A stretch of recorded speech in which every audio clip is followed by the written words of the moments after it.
Good morning, YouTube. It's your boy Humble Warrior. Back with you guys another video. Hot topic, man. Hot topic all day yesterday, all throughout Twitter. The Sheduer Sanders situation. So he was drafted by the Cleveland Browns in the fifth round, 144th selection.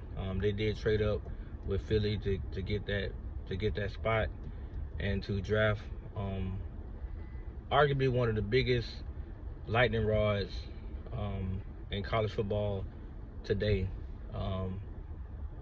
For me though, and I put this on Twitter, Sheduer I don't think he's ready for the league, but nonetheless he's here now. He's a Cleveland Brown.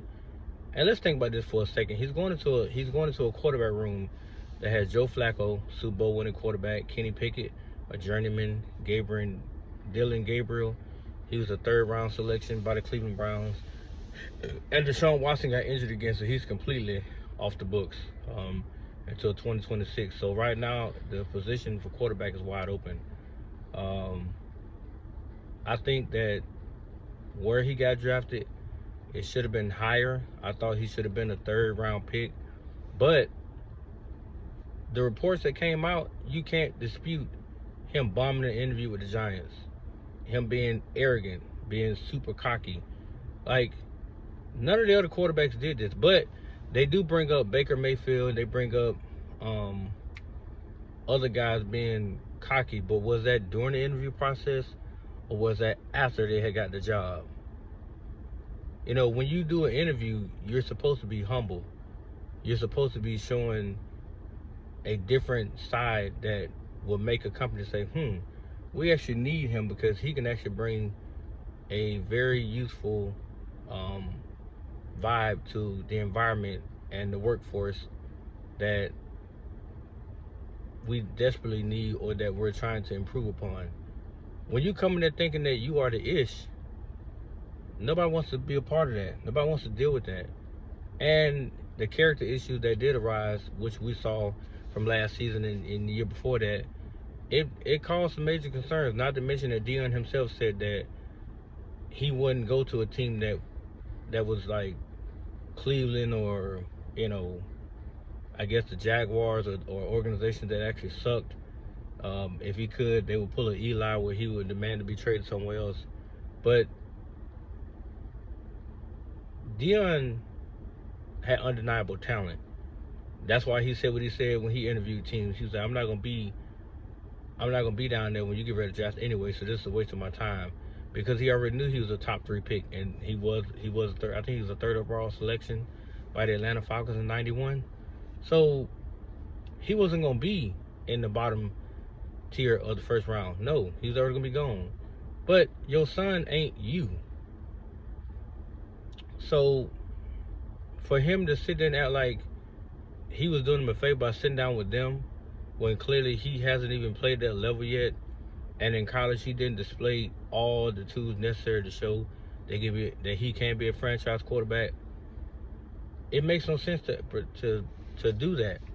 It also didn't make no sense that he literally, well, figuratively portrayed himself as though, he was the next best thing coming out of college, because this quarterback class isn't that great. So it's a matter of who's gonna provide that spark doing OTAs, which you don't get a lot out of OTAs, but rookie camp, mini camps, and then training camp is gonna be the biggest thing, because he's gonna get reps in training camp. He's gonna go against second stringers, third stringers. Maybe he might even get the first string, but he's gonna get reps.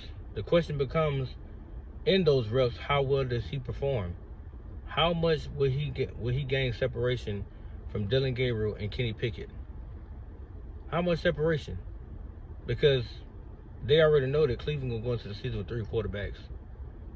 Joe Flacco is going to be one of them. The question is, out of the 3, Kenny Pickett, Sheduer, and Dylan Gabriel, who's going to be the next 2? Again, Joe's one. Joe's already on the roster. He's already played in Cleveland. He's familiar with Kevin Stefanski's offense. He's very familiar with it. So he's not even concerned with his job.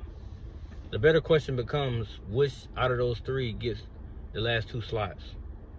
And if I'm Sheduer now, bro, like, I'm only going to be working. I'm not worried about social media. I'm not worried about my daddy. I'm damn sure not worried about what people think or say, because now you have to prove to yourself that you can show that you can play at the highest level. Because a lot of people, a lot of people really think he gonna make it. They think that the Browns are gonna just like hand him the job. And like 2 other, Joe Clapp and another analyst said, he's in backup territory. He's not day 1 starter. He's not a day 1 starter now. Unless by some fortune he balls out in training camp, preseason come, he balls out, and they cannot deny what he did in training camp in the preseason, and then maybe he gets a legit nod to being a day 1 starter. But he has a lot to do. He can't miss no meetings. He can't miss no study sessions. He can't BS around with going over play calls, formations, defensive coverages, all that stuff. He can't BS around. He has little to no room to make mistakes, because his name can be on the chopping block after day 1 of training camp. Because they gotta I think they go from 80 something down to 60 some people, then they make the final cut before preseason. No, they make the final cut. No, I'm wrong. They start making their cuts after the first preseason game. So they chop it down, as the preseason goes along. And then before the actual season starts, they get down to their 53-man roster. Will he be a part of that? We don't know. But people got to stop making this a racial issue. I've heard too many people, including RG3, who was a former number 2 overall pick. He made it seem like Sheduer was a can't-miss prospect. Bro, if you watched him play in Colorado, he wasn't all that great. Travis Hunter was a standout superstar in Colorado. Sheduer was not. He was not. If that's the case, RG3, then when Travis Hunter got hurt that first season, shouldn't Sheduer have carried them to more wins instead of just 4? Hello? Shouldn't he have done it? You guys are giving him way too much credit when a lot of the heavy lifting was not done by him. It was done by the man that was drafted 2nd overall. A lot of that waned on his shoulders. Okay, what are you doing? You cannot back straight up. People get dumber by the day when it comes to driving, because I don't know what this person is doing, and they waited too late to turn. But anyway, it was a lot of that was done by Travis. So to say, oh, Sheduer is a can't miss, or they're making a mistake by not drafting him, are they? Because if that's the case, then Pittsburgh would have been got him. The Giants damn sure would have got him. But again, when you bomb an interview with a head coach, that says a lot. And people like Shannon were coming out talking about, well, Brian Daboll, he's unprepared himself. He went 8-26. What does that got to do with Sheduer interviewing with him for a possible job to play for the Giants? What do they got to do with anything? What does his record have to do with the interview that he conducted with Sheduer? Nothing. Because at the end of the day, just like every other prospect there, they're there to interview. They're there to interview for a possibility to be drafted, to play at the next level, the NFL, for a franchise team. That's what they're there for. If you worked any other job in this world, when you do an interview, you need to be on your very best behavior to secure that job. Now, once you get to that job, they're going to see what you really are after a while. It's just a matter of time. But you don't go in there thinking that you're better than somebody that's offering you employment. What they do that at? Hell, I'm in the military. I couldn't go into MEPS or nothing like that thinking I'm better than the people that's processing me in to serve. Because I wasn't. That's crazy work. He ran all over that damn curve. But I had to literally humble myself to go into service. And it's not for the weak. It damn shame for everybody. But Sheduer really got to grow up. He really does. Now he had the right to celebrate by getting that phone call, and whoever pranked him, that was so low down. And it was supposed to be a person acting like they was a Saints representative, but That was completely dirty. But he's a Cleveland Brown now. And you got people like Skip coming out, oh, this would be the worst place he can go to. No, it's not. It's not. But now it will show how bad he wants to play. How much he wants to be amongst the stars of the NFL. Talking about the quarterbacks. If not, he gonna be at the bottom. And let's just call a spade a spade. Deion caused a lot of PR damage to this kid. Because to come out and say that your son is only going to play for certain teams, or he's not going to play for teams that he don't think that they're going to compete, or that he could, be a starter for, that's retarded. He even named Cleveland, and that's the same team that picked him up. And if you see the reaction when they drafted him, none of them were happy. The GM, Kevin Stefanski, none of them. They were just clapping. Not a smile, not a yeah, no high five, no nothing. All claps. That's it. So it's like, you got a lot of work to do, young man. You really do. And the last thing you can afford to do is make more enemies coming through that door in Cleveland. They have enough going on as is an organization. They don't need any more distractions. But I already know the NFL is going to try their best to follow this process with Sheduer. They cannot control the outcome if he get cut or not. They can't control that. Because if he don't perform, he needs to be gone. Maybe it would be in the best interest if he gets cut, ends up in the Canadian Football League or the UFL just for a year or so, just so he can get his skills up to par to come back to the NFL and then show that he really can do something. But to me, he shouldn't be handed anything. He should be at the bottom of the depth chart as a quarterback. Make him have to look up. Make him do this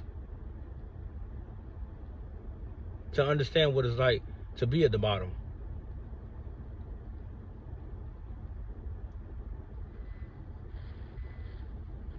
And give him something to fight for. Get in front of Dylan Gabriel.